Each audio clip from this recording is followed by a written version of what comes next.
Hello everyone. It's a beautiful winter's day in Cape Town, and as always, I'm really happy to be with you. So, I'm finally going to give into this persistent question about what I personally eat.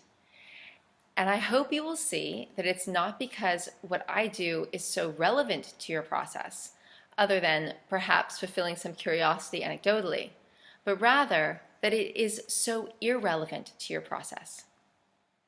Okay, everyone just get really comfortable as this is going to go on a bit. In fact, it may be more than one video because I have a karate lesson in an hour. But this was not a simple question, and those 10 to 20 of you that have been so persistent with it, you can take full responsibility for this Pandora's box we're about to open. Okay, now really it's great and the timing is perfect. I'm very happy to share anything and everything as long as I can lay out context, because context is everything. And as always, this isn't for everyone, so I will never be offended if you switch me off. The only thing I ever ask is that if you're going to take it in the full context. Nothing I say is ever black and white, and sound bites may not be extracted as takeaways because the information comes as a whole unit. Now, I am asked frequently about what I personally eat, and I tend to resist responding to that question directly because the fact is that the goal is not for others to eat what I eat or to aspire to eat as I do. The goal is to bring the body into a centropic spiral, meaning a fully life-generating state. And that can mean different dietetic nuances within the tissue cleansing realm for different people. But the one thing it always means is utilizing and implementing the core, quintessential awaken release method behind the result we call deep tissue cleansing. But like I said, the nuances around the consumption required to achieve that differs from person to person. Goals also differ from person to person. For example, there is the initial goal that typically calls people to this work, which is usually just wanting to lose weight and get rid of some of one's symptoms. That's usually a good starting point for a lot of people. Or the initial goal may be to cure oneself of an acute disease, like to self-remediate an autoimmune disorder. Maybe something's come up in your life or in someone else's life that's close to you, and it's time. Something's motivated you to make a really big change because you're maybe looking down the barrel of a life or death situation. So this is a very common starting point goal. Then there's the stage that comes once you've gotten beyond that initial call to self-heal, when you're ready to move beyond the merely asymptomatic and strong into even fuller alignment with the power of life, to become one unified whole of conductivity, and even stronger still. That person, though it may be the same person, just a different juncture, is ready, willing, determined to get rid of all the rotting substances in the body because of their newly realized goal. That goal carries a huge amount of passion, way more than they entered into the work with originally. That passion moves mountains around their former ring pass knots, and because of it, they can take things much further, seemingly effortlessly. The results are even more life-generating than before, but they couldn't have gotten there without the journey that preceded it. So every step on the journey counts. In between the leaps, in between these stages, there's time. Time plays a very big role. There's time to integrate. There's time to learn. There's time to understand the principles, time to really own the principles for yourself, time to look within yourself and realize that if you have real knowledge, that primordial knowledge I spoke about in the previous video, you get a chance for your body to respond to and harmonize with the changes that you've made and the changes that will be to come at the next stage. There'll be a similar leap, but that leap will come with fewer concerns and far less hesitation, if any, because you'll know you've taken a leap like this before with the tried and true principles, and it served you so well. So your confidence in the principles and your passion to deepen the process leads you on. The more you spend time in the shifting, the more you're comfortable with taking those leaps and moving away from what's typical and what's expected by you previously and by those around you, and shifting into what is perhaps a little unknown, the more you get comfortable doing so, you actually become adept at staring down limitations and watching them dissolve before your eyes.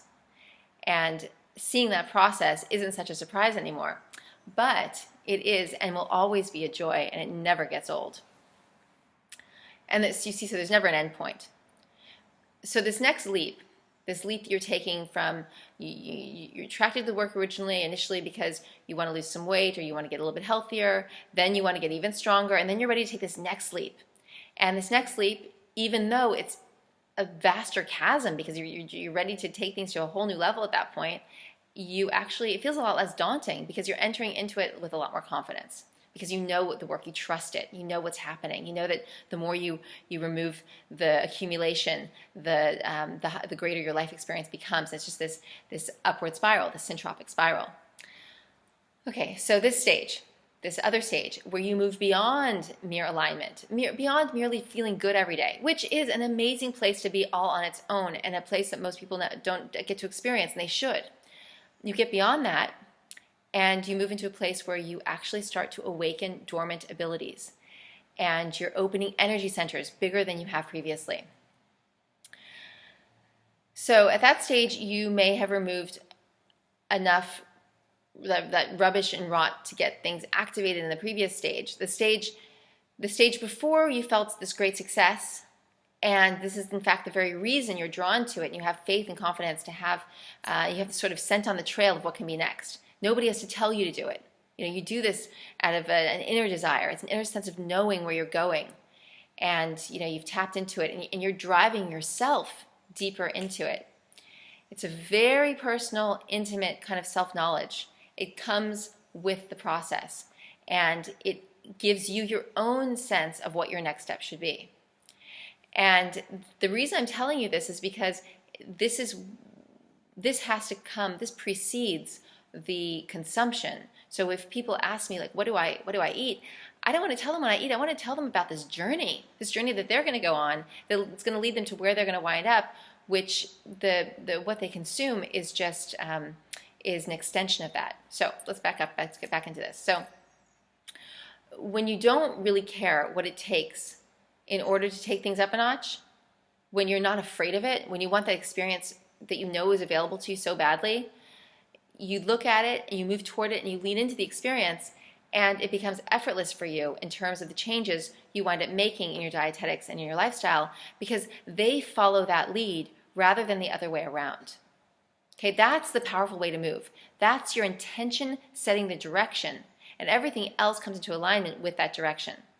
Rather than what people often think is, wanting to have a certain kind of diet that looks like somebody else's diet that you admire, and then you try and implement that and it just falls flat because you're not on the same trajectory as that person whose diet you're aspiring to emulate. You're just consuming the same substances. It's very, very different. It doesn't line up. So that's why I don't like to tell people what I eat, because if they try to do what I do, they're not doing it from the same place from which I'm doing it, nor from the same journey point. So it's not going to offer the same outcome for them as it does for me. It's much better for them to set their trajectory right and apply a protocol for the exact point on their trajectory, which includes all of the awakened release they can muster up, the goals that they personally have and their lineage, and all the components that make their situation, their position, their location on that trajectory unique. And that's when they'll know they're doing it right, not when they do what I'm doing, but when they're doing what they should be doing at the time. And it's really easy to determine what that is and what that should look like. I've written about it in all my books. You can take a test in the raw food detox diet to make a big determination. You can go from that to considering what your symptoms are and what your degree of pathogen overload is, because remember, every symptom comes back to rot. The degree to which you're rotting, how much you need to snuff that out, how much addiction do you have in your body, how much can you get away with feeding some of that addiction while also starving out that yeast monster that I write about in Detox for Women, which, by the way, is also for men. Don't let the title put you off. What's your lineage? What's your lifestyle? What are your habits? If it's done right, there's this embrace of all those things. And that's why it becomes so easy. And that's why the people who are getting it right will tell you they wouldn't actually want to do anything differently, whether it's their intake, their lifestyle, They wouldn't want to be in a different state of mind or heart because this is the most pleasurable experience they could possibly have. The people who are getting this right and approaching it from that perspective, when they line up all those things and they embrace them and they create a protocol around that reflects that, whether I help them do it one-on-one, or they are reading about it in the books, or they're just spending enough time with the information that it's coming through them and they're getting it like osmosis. These are the people that love what they're eating. They don't feel hungry. They feel energized. They feel inspired. Their symptoms are going away. And this takes you out of that terrible trap, that revolving door of detoxing to retox. You don't have a need to detox to retox. You don't want to go on that on that merry-go-round anymore, because where you are, what you've established for yourself by embracing all those factors that are essential for you to determine what it is that you should be doing. Once you put it all together, it's such a lovely place to be. And so you find yourself in that wonderful place that you just want to stay with indefinitely. I'll say with indefinitely, not at indefinitely, because if I said at indefinitely, it's probably bad English anyway, but that would imply stagnation. So I say stay with, because that implies a dynamic, moving trajectory. It's the upward spiral. So that's why I don't tell people what I eat unless they ask me in a one-on-one kind of setting. And usually the only time I really talk about it is in sort of a social context, rather than in a so-called counselor context. Because as you can see, as a counselor, I can only counsel them against doing anything that reflects anybody else's kind of approach, because it's so personal, it's so unique. But socially, I do talk about it. People ask me, and I had no problem talking to my friends about it and people I meet, because it's a compelling topic, and I hate to deny that anecdotal kind of head spinning stuff.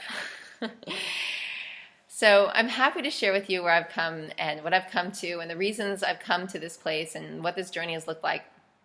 I have no problem with that, but when I tell you what I consume, if you take it out of the context of the journey in its whole 16-year process, and if you take it out of the motivation I've had at different junctures and the determination I've had at certain junctures in order to get here, then you're going to miss the whole thing. And so don't project anything else onto it. It's a unique journey of one individual, and you have your unique journey. And you might say, as sometimes people do in the social setting when I talk about it, because if I go to a dinner party and it's like, it comes up, my friends will introduce me as, this, whatever. And people will be like, oh, it's amazing. I wish I could do that. And it is amazing. It's amazing to have walked the journey. But what's not amazing is the thing that people always think is amazing, that it's not remotely hard for me to do this. It's easy for me to do this. It's such a state of ease. You're on the right track when you're in a state of ease. And so if you're blunt about, or you're very clear and direct about what that lifestyle looks like, it sounds extreme. It sounds sometimes weird and silly, sometimes daunting, sometimes amazing and compelling.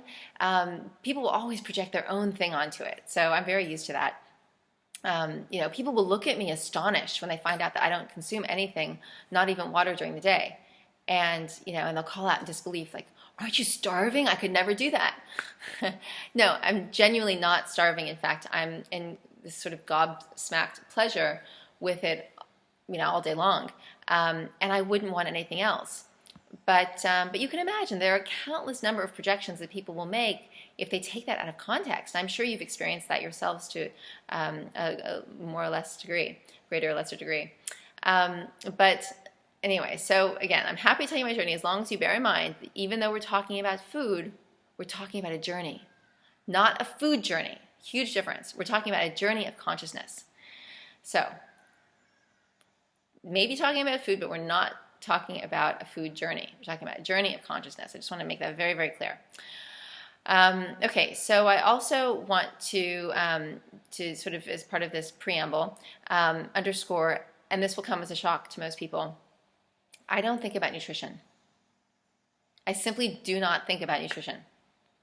I think about ecstatic energy, I think about life force, about my process of joining closer with the one life. I don't think about nutritional quantities and nutritional densities. Yes, I may speak and write about those things for those that need to understand it in earlier stages to help them sort of put one foot in front of the other and to appreciate that if it's nutritional density they're seeking, they're going to find it in much higher concentrations in the substances that I'm recommending. But I don't sit around thinking about quantities of nutrients and nutritional values and densities in food. I really think about living my highest expression and maintaining that with the tools of consumption that make that a consistently positive experience for me. There's actually a part of me that knows that I could stop consuming altogether because the one life is already in me and there is no death and there is no need for consumption outside myself when that's occurring. That probably also comes as a shock, but that's true for me. And that is the beauty of the centripetal force. It is infinitely self-sustaining. Centripetal force is self-sustaining in every way. It's the implosionary principle that is conservation of energy. It is vortexing. It never ends. World without end. Okay?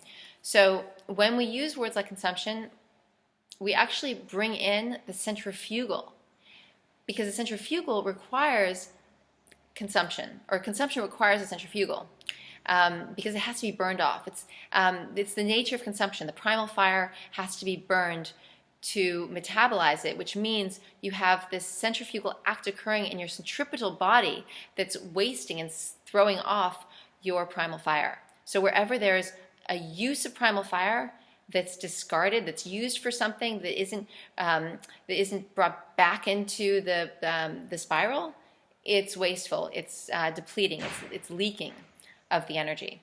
So actually consumption, by definition, calls upon the centrifugal force. Remember, the centripetal force is the self-regenerating, the centrifugal is the depleting, the heating and wasting.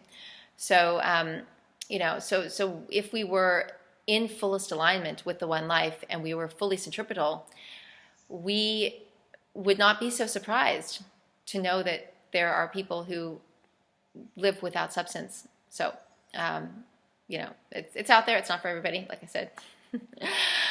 All right. So, but just know that the more consumption, the more of a centrifugal kind of process that's required from your energy, from your being. And often we, people think about their issues with overeating. And they think, okay, it's all about, well, overeating, I put on weight, I feel low energy. Well, why do you feel low energy? Why do you put on weight? Because you're making your body centrifugal. Okay, your energy is being depleted. Too much consumption. It's hard to resist. I mean, it's really hard to resist good food. I mean, I'm not going to sit here and say good food isn't delicious and I don't really enjoy it. If I didn't, I wouldn't be having my delicious evening meal every day. I still enjoy engaging with food. But it is, make no mistake, a centrifugal activity, and we can, the more we can line it up with the more we can reduce the centrifugal wastage when we consume, the better off we'll be. The longer we'll live, the more energy we'll have, the more inspired we'll be. Okay, so even though we know it's centrifugal, we can lessen that blow.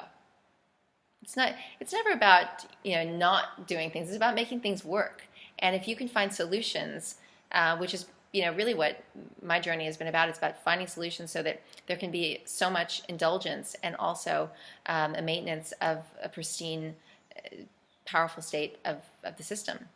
It's doable. We just have to be inventive. We've got to think outside. I hate that term, outside the box. But you got to think like cosmically. Okay, so the more centrifugal activity, the less of a hold the centripetal force has over the being, and the more readily the centrifugal can take its place. So you basically have, the more centrifugal comes in, the more the centripetal gets overtaken by the centrifugal, and then suddenly you've got the centrifugal system.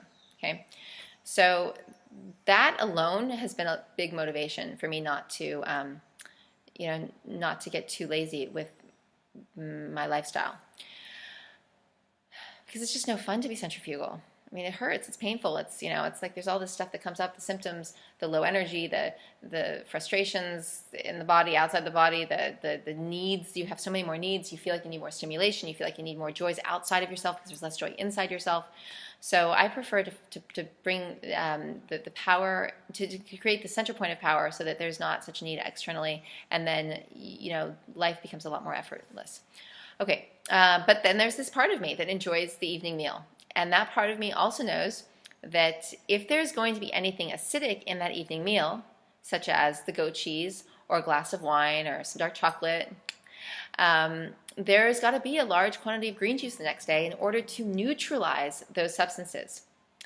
So in many ways, the juice is part of the neutralization process to back up my own indulgence. So again, I'm not thinking about nutrient quantities and densities. I'm thinking, how am I going to neutralize my indulgence? It's not because I'm looking at the green juice for its measurable nutritional value and qualities. I'm looking to it because it has the ability to ensure that the indulgences that I've partaken of in the previous days don't interfere with the conductivity in my subatomics or in my tissues. If I didn't have that offsetting, that neutralization process, I know that by the functions of natural law, those acidic substances would be sticking in my tissues, would be compromising that great unity that I have that enables me to go without food, even though I choose not to go without food at this point. So, it enables me to kind of get out of jail free every day. That's something to keep in mind. I am not worshiping at the altar of nutrition. Okay, not remotely. It's about the ecstatic, inspired life experience that comes when there is absolutely no obstruction. You can think of it as the great getting away with it factor, being able to indulge in the things you want to indulge in, and saying it. If I can fix it, then why not? If you know how to fix something, if you know how to neutralize something, God bless you. I mean, if you know how to be bad and it not hurt, and it truly not hurt yourself or anyone else, and you truly get away with it, I'm not saying that you think you're getting away with it. You're truly getting away with it. Well, that's a pretty powerful thing. Okay. Now, I mean, of course, it's not to say that this is really being bad, right? It's being self-indulgent. And here's the thing. Whenever we serve self, first of all, we must only serve self consciously. Never, ever, ever, ever serve self unconsciously. That's a recipe for disaster. But if you're serving self consciously, that's just a call for personal responsibility to follow up. So if you know you're going to indulge yourself, then you just have to take responsibility for that, after the fact. Which means you have to pay close attention and witness yourself and know what you're doing. You can't just, be living on autopilot. But if I'm going to serve self and do something that's destructive on some level, some level to the interconnected whole, to myself, which is part of the interconnected whole, then there's going to be a compromise. And anyone who's truly conscious knows that if you do that and you're going to have this compromise, it's a fast track to pain. If you don't stop it and say, okay, wait, I'm going to do this consciously, and I'm going to rectify it consciously. That is where the miracles happen. I'm going to do it consciously. I'm going to rectify it consciously. I mean, stage one is just paying attention to what you're doing, because a lot of people just are living on autopilot. And just to get them to start being conscious of everything they're doing is a huge step. Then the next step is to say, okay, I'm conscious of what I'm doing. Actually, now that I see what I'm doing, there's a lot of it that I don't want to do anymore. So take, 50, 60, 70, 80%, just slash that, because you become conscious. You don't need to do it anymore. It's you see how it's holding you back. That's just gone. And then with the remaining 30, 40%, maybe less, you say, all right, I'm going to engage with this. I'm going to engage with it responsibly, which means I'm going to indulge and I'm going to rectify. And so that's what you do. You might swing the pendulum in one direction, but you're going to have to make up for it by swinging it a little bit in the other direction as well to make sure you neutralize. I'll get to the PowerPoint in the center in a second, but taking responsibility for your self-serving choices on any level, not just, with food and cleansing and all that stuff. But taking responsibility for yourself for self-serving choices means that you're willing to go on the pendulum ride. You're committing to the pendulum ride, because you have to accept the fact that if you're going to be self-serving, there is going to be a pendulum ride. So there are going to be times when you have to be willing to accept that you went too far over on the pendulum, and then in order to neutralize what you've done so it doesn't take you into the despiral, into the centrifugal, you have to go to the equal and opposite extreme to fix it. So if you really go off track this far, you're going to have to make a lot of effort, because you have to get back over here in order for things to come back here. So it might mean a 3-day juice fast. It might mean being super green centric if you haven't been before, because you were just off the rails. You have to have the to put in the effort. This is the responsible, conscious rectification. Is that a word? That will bring things back to being right. It's basically cleaning up after yourself. Okay, if you have a great big party in your house, and everything smells like alcohol and cigarettes, and there's cake on the walls, you have to clean it up. So I mean, if you don't clean it up, then it's going to smell and be gross, and you're going to live in it's just it's deathly. So this is going to the extreme to fix it. If you're conscious and you're going to get out of hand, you're going to have enough respect for yourself and enough understanding of the sacredness of the process that you apply the rectifying extreme. I mean, I use that term loosely. So it's not like you're fighting against the ideal of self-denial, and you're not thinking, okay, well, let me explain that a bit better. Often when people will go to that extreme, or they'll go off the rails, and they'll mess themselves up significantly if they were maybe into cleansing, and then they suddenly just or they just for whatever reason weren't even into cleansing, but they were being worse than they normally were. There's this kind of disgruntledness that comes with it. It's this sort of, I don't want to have to fast, or I don't want to have to take a break, and I don't want to have to clean up after myself, and that's self-denial. And I don't have to rub up against the idea that I've got to do a juice fast or some that's the wrong attitude. The attitude is to say, okay, time for the deep sweats, time for the colon cleansing, time for the the juicing till dinner for a few days. This is me cleaning up my mess. It's got to be seen as a sacred part of such a positive process. Not a kind of I'm denying myself, and I shouldn't have to deny myself because if what we deny we're going to want more of. That's such a whole bit of hogwash. But that's for another day.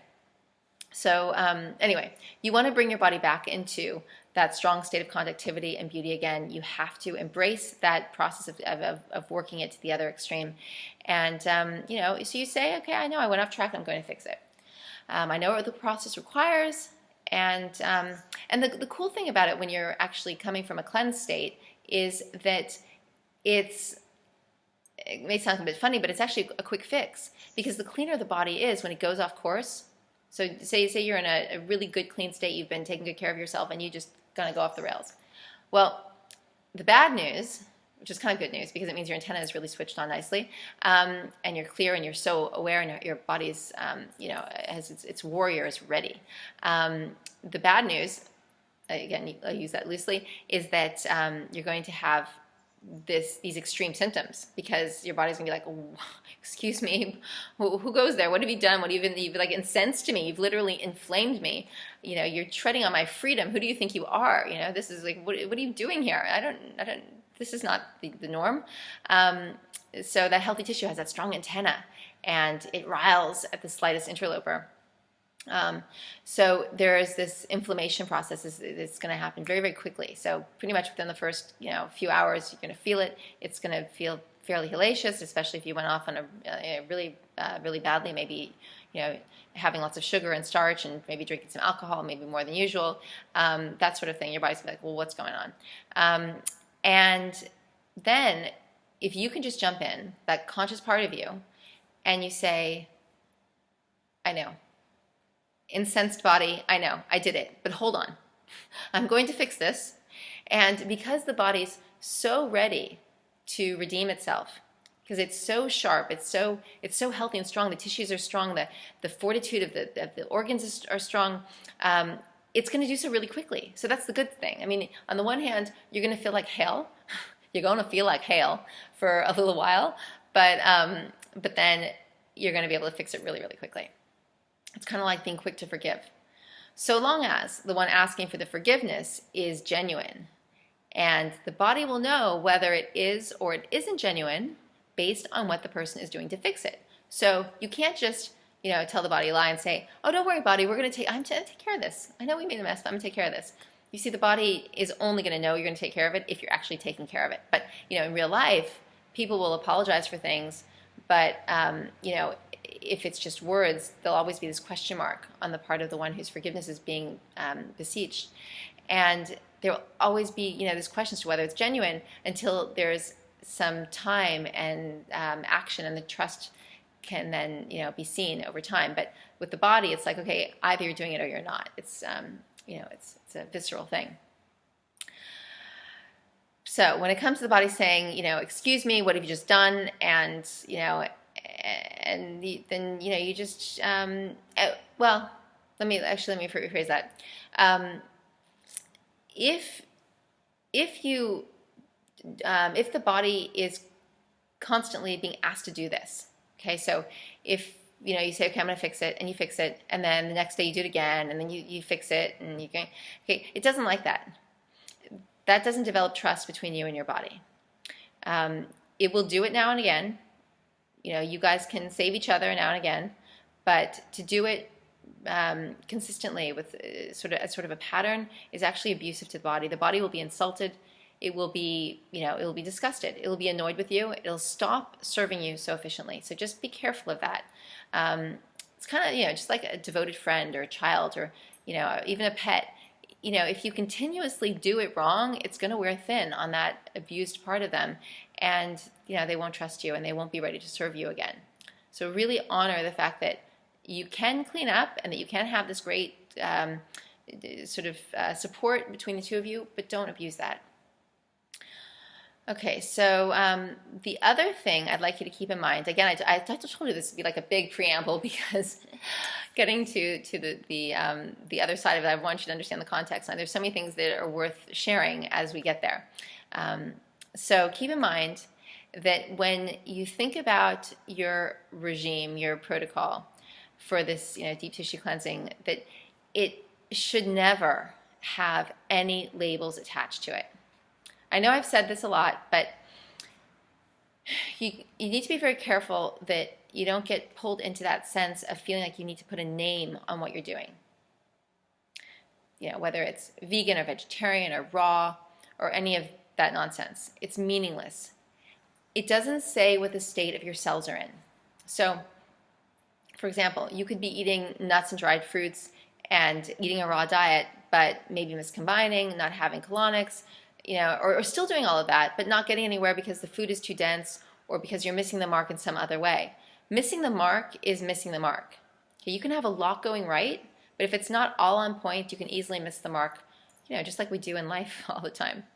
So don't get caught up in any way with labels, and don't look to the person to the left or the right of you, behind you, in front of you, above you, below you. There's 7 directions. You may know this. There's north, south, east, west. Then there's above and below.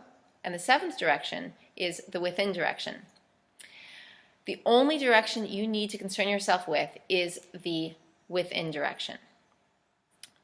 Within the within direction, we have the concept of the center point. So if you want to think of anything, think centric.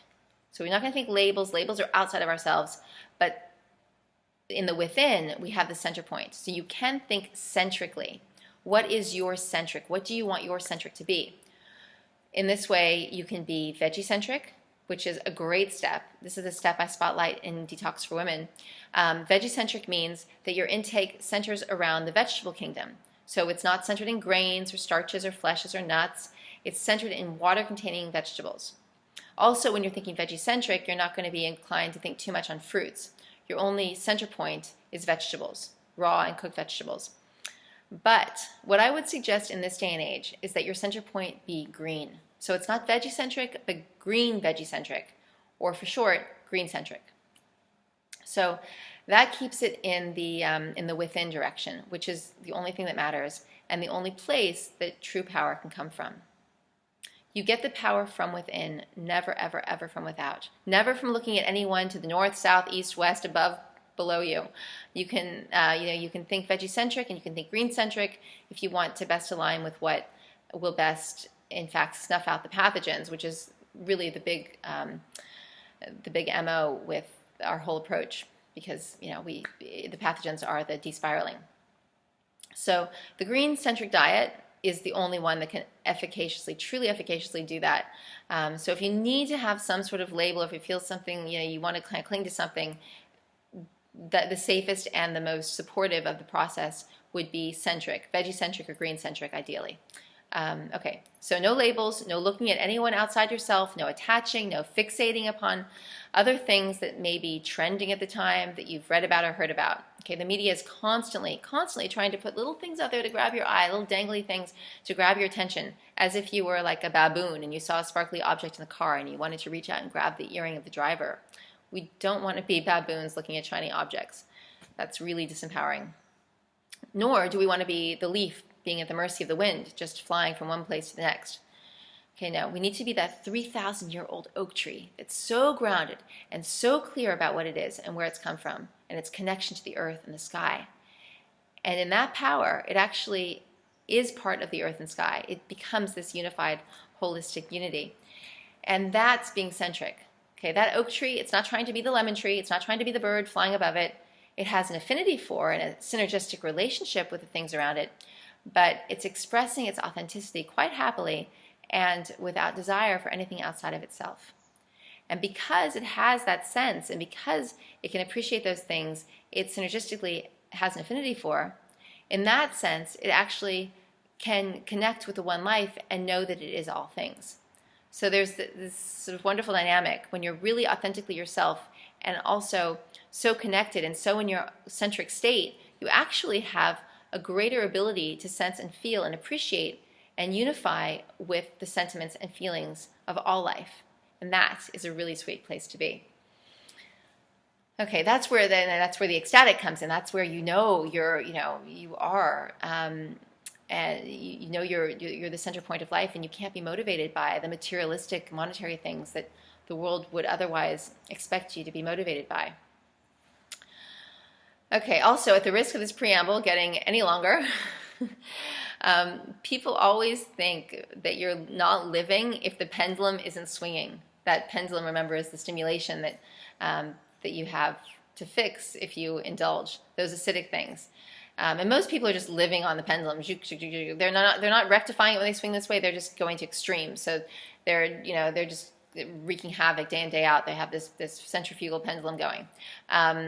So they think that if you're not being stimulated, then you're not living. And the stimulation, those incoherent things, that the drinking, the smoking, the being overstimulated by emotions, even the dramas, the imitations of love, the desires, the passions, all these things that are coming with primal fire. They're releasing primal fire. They're wasting primal fire. So let's look for a second at what the Buddhists call the center path. The center path is not the path of moderation the way most people think of moderation. Okay, moderation, if you partake of even moderately of the norms of this world, that is way, way, way, way, way too much. Moderation will make you very ill. Moderation will give you an entropic condition in no time because it collects the filth of the world and does not eliminate it. The real true moderation, okay, true moderation is the center path. It's the uninterrupted pulsing of life force that is the middle path. Okay, it's where the life is in its perfect pulsation, where it goes ba-bump, ba-bump, ba-bump, ba-bump, ba-bump. Okay, when you feel that in your heart, right? It's if you feel that when you're in true connectivity, ba-bump, ba-bump, ba-bump. That's the pulsation.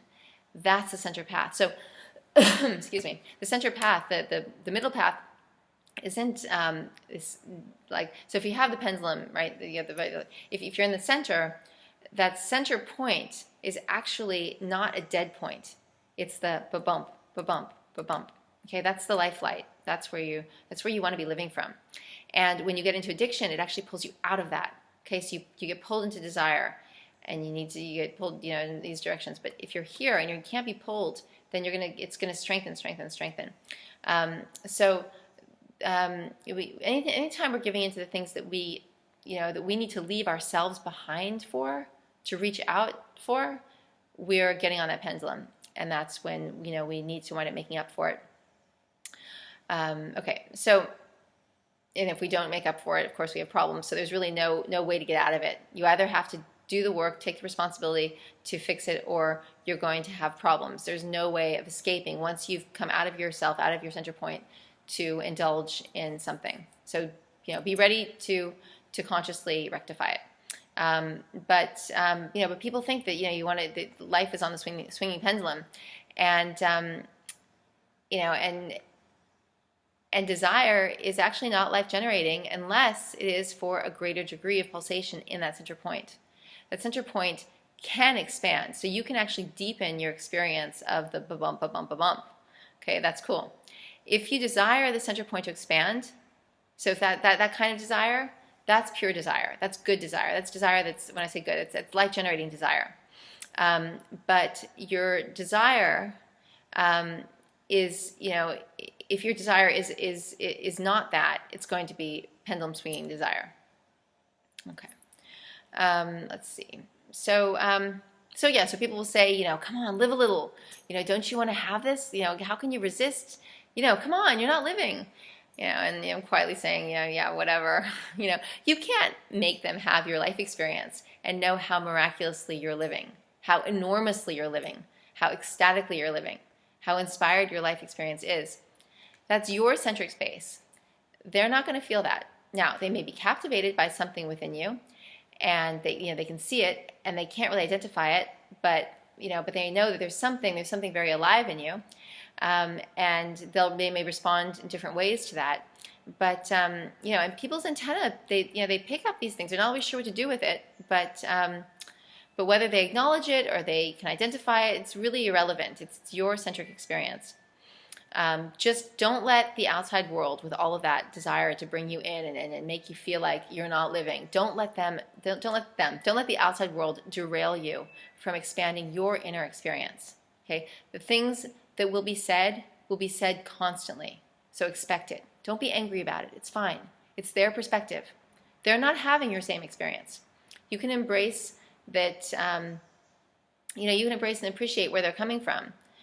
But the only time to get upset is to get upset with yourself for allowing yourself to accept their projections when you know better. Okay? When you're there and you're in the sweet spot, you're in that centric space, and you've got the bump happening, you're living plenty. And, and while you don't want to be arrogant, you know that your level of living trumps the alternative, by a landslide. And you know this because you've been there, right? You've been in what they're calling living a little, and you've been here. So it's not even a matter of wondering, And when you have inner knowing, there's nothing to be upset about. You just smile. Okay, so they want you to have their experience. You want to have your experience. That's where boundaries are so important, and that's where we're different. And it's good. It would be like a shadow coming to the light, and I don't mean this in a judgmental way at all. But the shadow saying, "Hey, look, we're living," and the light just being like, "Yeah, great. You just keep doing that. It's wonderful. I'm not going to engage with it because it's not what I am." But I totally get it, and it's cool, and you just keep on being that. Okay, and if people push, just know they're looking for some kind of needing a validation. But you don't have to engage, and you should walk away. It also tells you that one place that you'll need to get a hold of with your centric space is not needing validation. That state of bliss, of unification, that state of increasing life force within you is more than sufficient validation. And one of the reasons I'm talking about this is because, as part of my journey, and I'm sure many of you have experienced this, you can't really get very far if you get sucked into that very easily. So you have to get over that in order to get anywhere beyond that. So again, when people ask, well, what do you do? Well, you need to know that I've gotten beyond that a long time ago, but that's a hurdle you have to get over. You have to see it for what it is. Okay, so in terms of what do I eat and what was my journey? Okay, my journey was a lifetime, 40 years in the making. But let's flash forward to the point where I was so sick and tired of being so miserable. And then when I discovered the steps that would really save my life. So we can flash to where I kind of gathered the principles and began applying them. I would start from meeting my wonderful teacher, Gil Jacobs, back in New York. In fact, I actually began training with Gil even before I met him, having become obsessed with an interview with Gil in a book called The Raw Life by Paul Nissen. And this was back in, I guess, 99. And before that, I'd already become familiar with the principles of food combining when I was a teenager at boarding school because my mother gave me the Harvey Diamond's book, Fit for Life, which you may have heard of, when I was struggling with my weight back then, a lot. And the food combining immediately helped. But as it turned out, the food combining itself wouldn't sustain my journey because in and of itself, it wasn't enough. It wasn't the sort of be-all, end-all, but it would come to be an essential part of the group of principles which, when all are working in concert, make the absolute difference. Basically, the factors required for tissue cleansing are, there's like, I'd say 4 or 5 important ones, and that's a really big one. But as a standalone event, food combining has only limited result. So that was then, and the application of food combining and let's say, so food combining, high water content food intake, fresh raw green juice, food order, and then of course the elimination following all of that, the colonics following the awakening that the water-containing plant food and the green juices were all doing, that started the ball rolling. And after only a few months, I was already a completely new being. All of my symptoms were gone. I had so many symptoms, chronic bronchitis, chronic bladder infections. I was on antibiotics all the time. I had the worst cellulite, really, really bad. I asked my mom when I was like 15 if I could have liposuction. She said to me that you're just lucky you have legs, which shut me up. Was the right thing to say. Remember, I was raised in Los Angeles. So forgive me that. And terrible skin, terrible acne, depressed all the time. Suicidal at times. So, and then the 30 extra pounds, which was like the most important thing to me at the time that were shed. All of that just just lightened up my outlook on life and the future so quickly. Because it was really feeling like drudgery, and I didn't know how, if I was feeling that way at, 21, 22, 23, what was life going to be like at 30? I was feeling so burdened being in a body. And I wasn't, really heavy per se, even though my body was happy to get rid of a lot of weight. My shape was really pear-like, and so that made me depressed. And, when I was much younger, before the weight crept on, I was like a natural stylist. I loved to play with clothes. I was super funky with everything. And then when the weight came on and my body shape changed, I just started wearing black pants and anything that would make me feel like I, could hide what felt like a really large lower half. And, with my husband, I was so jealous that he could just throw on a pair of jeans. I could never wear jeans. And there was even a point where I don't know if I weighed more than him, but I weighed at least as much as him, and that was really frustrating. I know he's got a sort of he's not a big guy, but nevertheless, you don't want to. That wasn't nice, especially when he was 16 years my senior, to be young and and feel that heavy. So anyway, when all that shed, it was incredible. I mean, it was like this, talk about the skies opening, the light shining in. It was just awesome.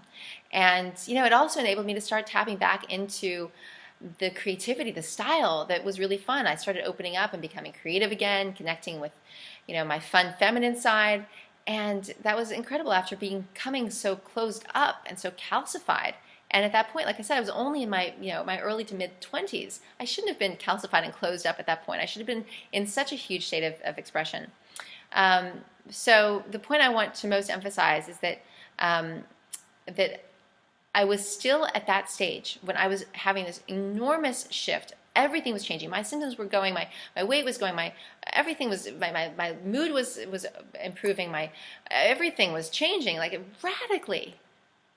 At that point, I was still consuming plenty of things that I don't consume anymore and things I haven't consumed for years. But at that juncture, those foods that I don't include today were instrumental to getting me where I am today.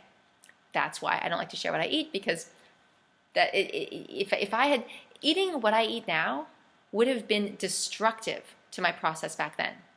So it's not about consuming what someone who has already fully tissue cleansed consumes. It's about consuming what will get your body tissue cleansing with joy and ease. Back then, I was doing grains, lentils, still eating some meat and chicken, all the decadent raw treats. Everything was well combined and, properly ordered, and I was awakening and releasing pretty much like nobody's business.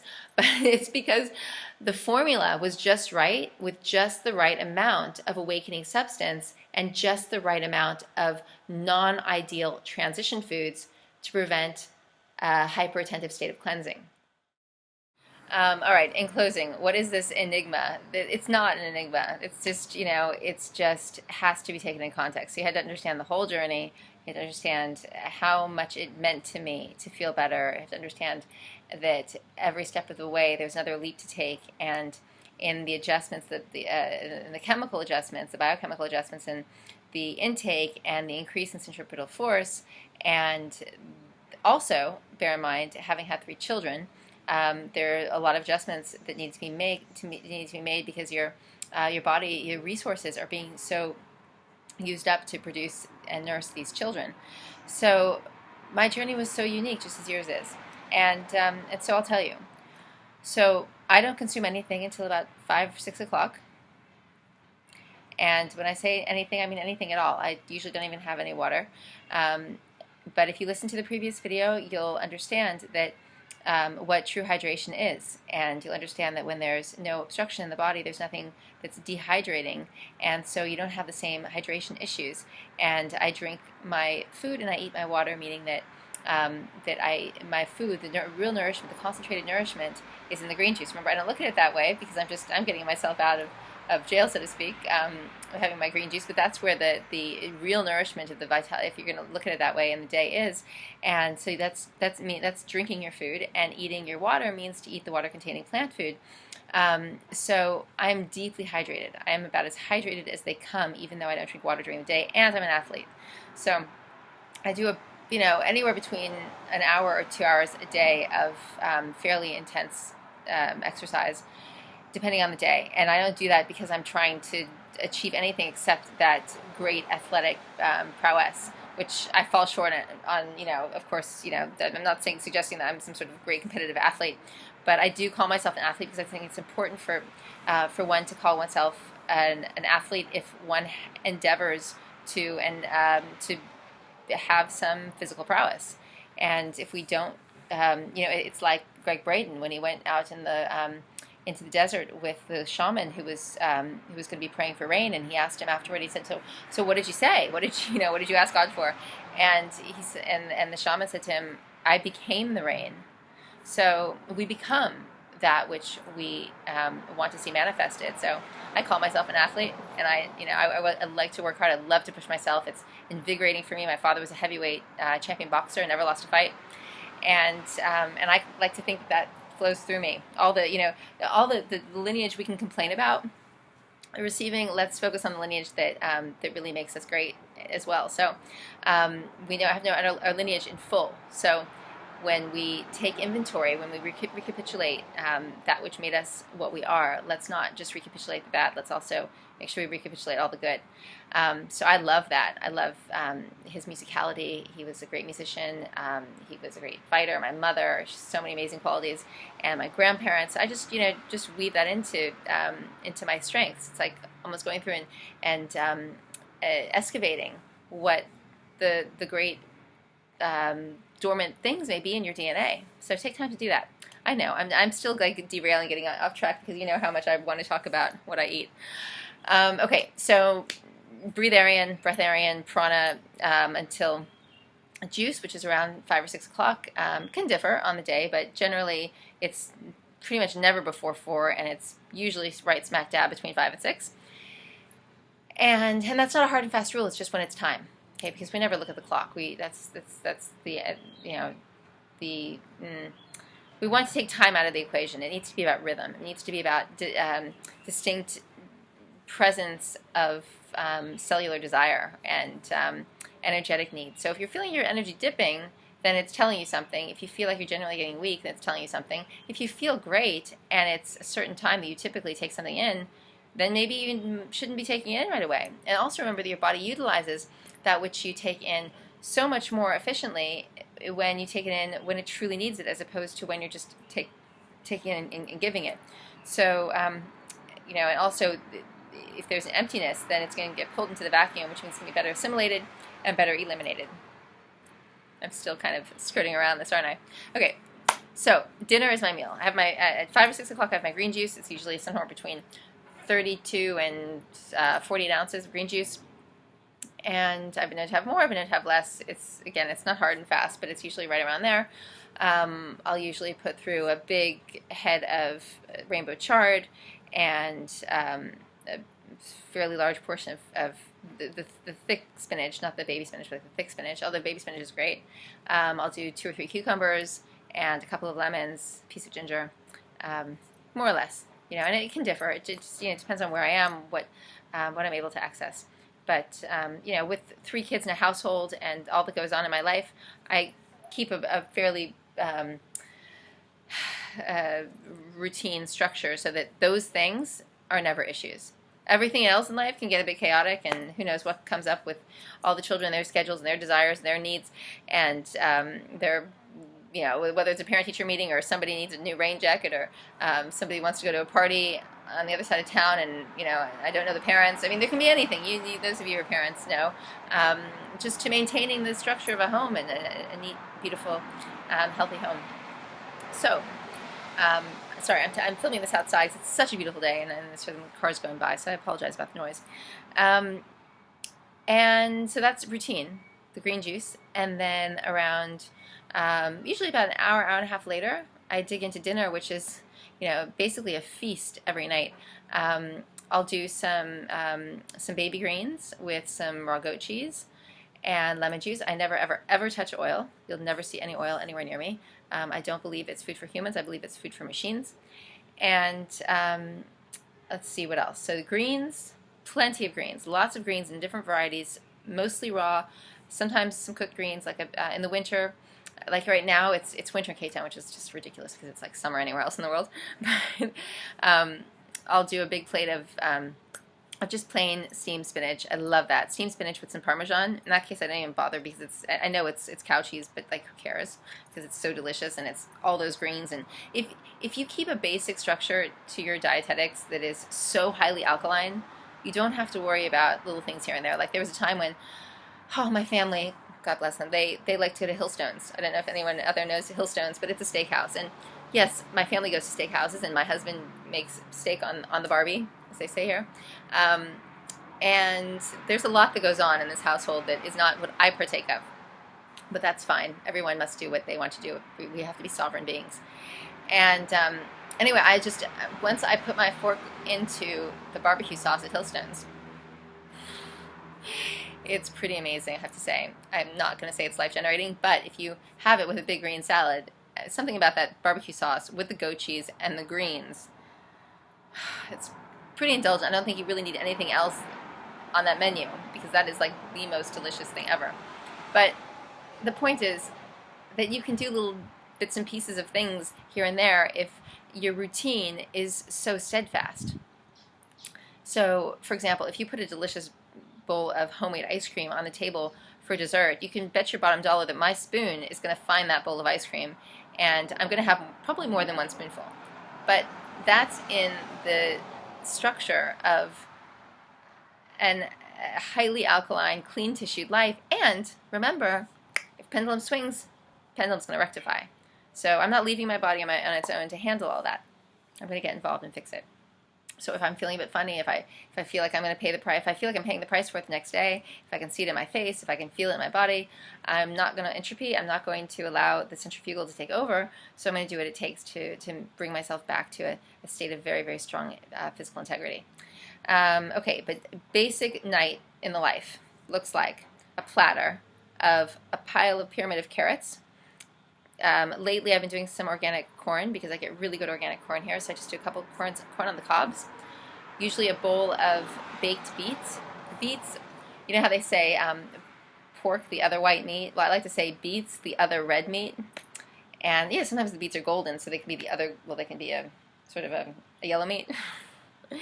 Anyway, the beets, I like the red ones personally, but sometimes the golden ones are all they have, so I'll have the golden beets, and sometimes I'll mix them up. But I just put them in the oven for a couple of hours at about just under 300. I know it sounds weird. I have it in the book Detox for Women. And I remember when Doris and I were writing the book together, she says, Natalia, no chef, like no chef in the world is going to put something in at 3 hours at 290 degrees. That's just retarded. That's weird. And I said, hang on, Doris, all due respect, you are the chef. You are the queen bee chef, but you got to try this. And lo and behold, she did, and she said, yeah, you're right. But most of the time, she had all the great stuff going on. At any rate, so the beets, the baked beets, the greens, the raw goat cheese. Actually, lately, I haven't even been able to get the raw goat cheese because the goats are on strike. No, actually, the most high-integrity companies at this time of year give the goats a break. So I've actually been just having the Gouda from the gourmet store, and it's been wonderful. So I haven't really even noticed a difference in my body and my tissues. So everything is just perfect, because even though this is what's beautiful about you do things as well as you can, and then if something isn't what you think needs to be up to scratch, you can usually probably get away with it. So I've been having this wonderful goat Gouda that's pasteurized, and it's been great.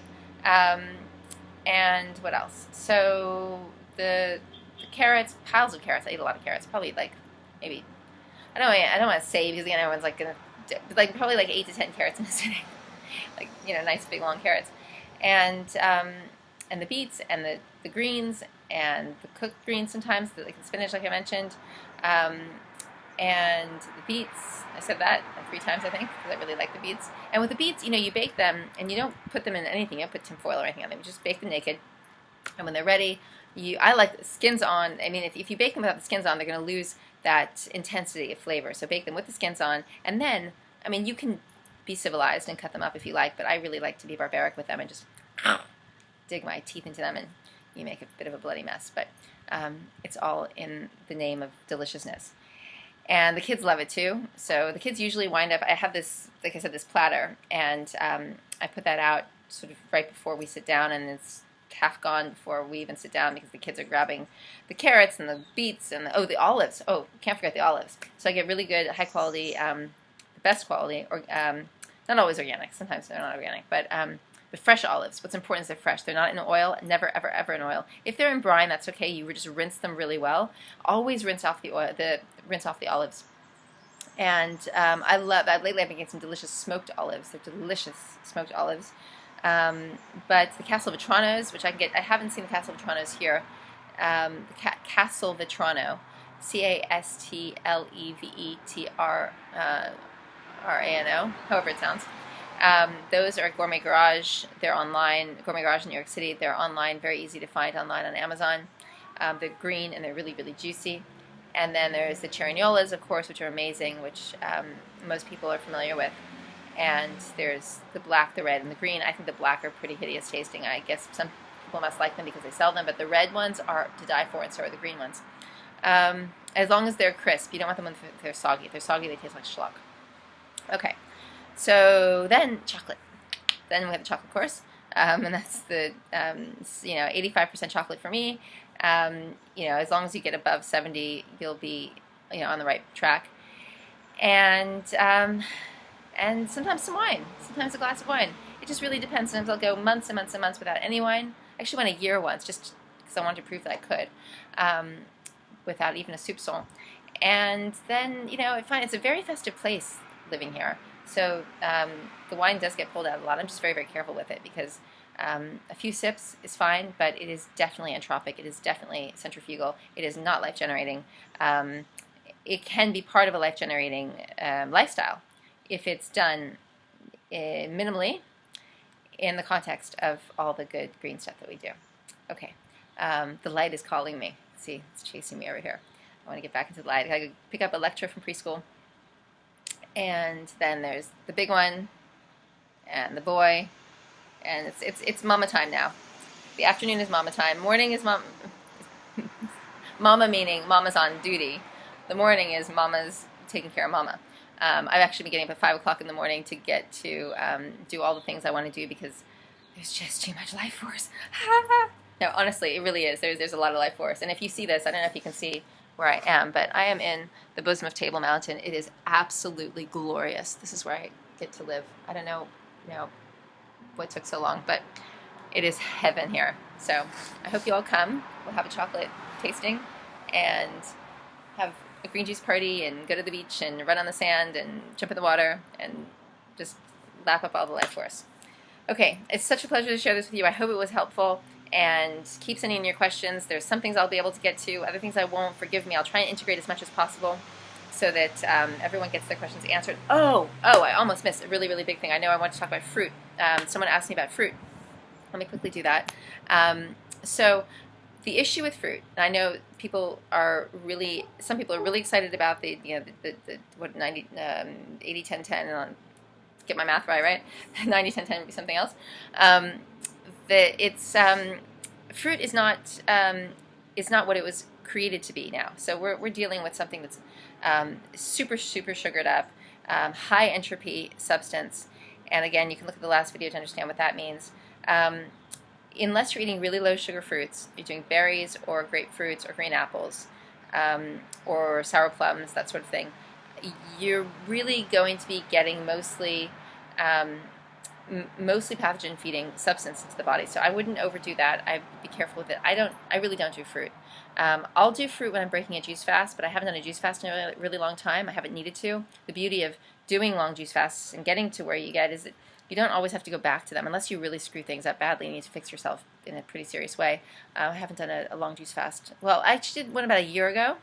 I think because we were doing a group juice fast and I wanted to support that, but generally speaking, I don't really do long juice fasts anymore. But I always break. Not that you should. Breaking with fruit is a really, really bad idea unless you're really deeply tissue cleansed.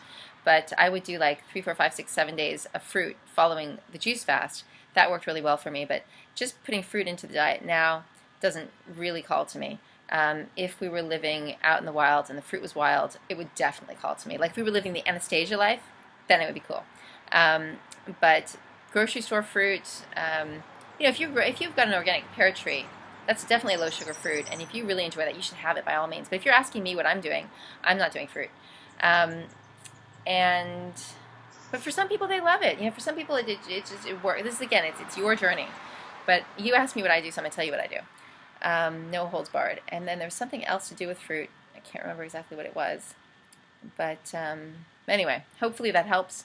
And I send you the most spectacular blessings, your health, your well-being, your inspiration, your living ecstasy. It can be a dream come true. Truly, truly, truly can be. And I am at your service from now until forever. Lots and lots of love. Bye for now.